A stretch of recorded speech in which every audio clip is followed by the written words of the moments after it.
உத்தரப்பிரதேசத்தில் தலித் சகோதரிகள் கற்பழித்துக் கொல்லப்பட்ட விவகாரத்தால் ராஜ்யசபாவில் கடும் அமளி ஏற்பட்டது.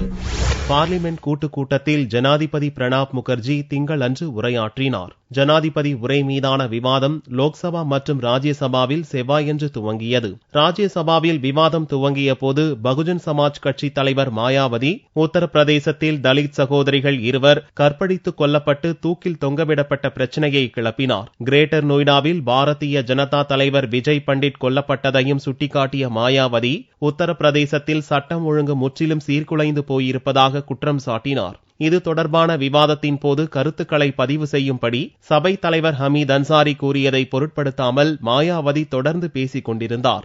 அப்போது பகுஜன் சமாஜ் கட்சியின் மற்ற உறுப்பினர்கள் சபையின் மைய பகுதியை முற்றுகையிட்டு அகிலேஷ் யாதவ் தலைமையிலான உத்தரப்பிரதேச அரசை கலைக்க வேண்டும் என கோஷங்களை முழங்கினர். இதனால் ஏற்பட்ட அமளி காரணமாக சபையை அன்சாரி ஒத்திவைத்தார். 10 நிமிடங்கள் கழித்து மீண்டும் சபை கூடிய போது அதே பிரச்சனையை கிளப்பி மாயாவதி உள்ளிட்ட பகுஜன் சமாஜ் எம்பிக்கள் வெளிநடப்பு செய்தனர். முன்னதாக ஹிமாச்சல பிரதேசத்தில் ஆற்றில் மூழ்கி பலியான ஹைதராபாத் கல்லூரி மாணவ மாணவிகளுக்கு பார்லிமெண்டின் இரு சபைகளிலும் இரங்கல் தெரிவிக்கப்பட்டது. அனைத்து உறுப்பினர்களும் 2 நிமிடங்கள் மௌன அஞ்சலி செலுத்தினர்.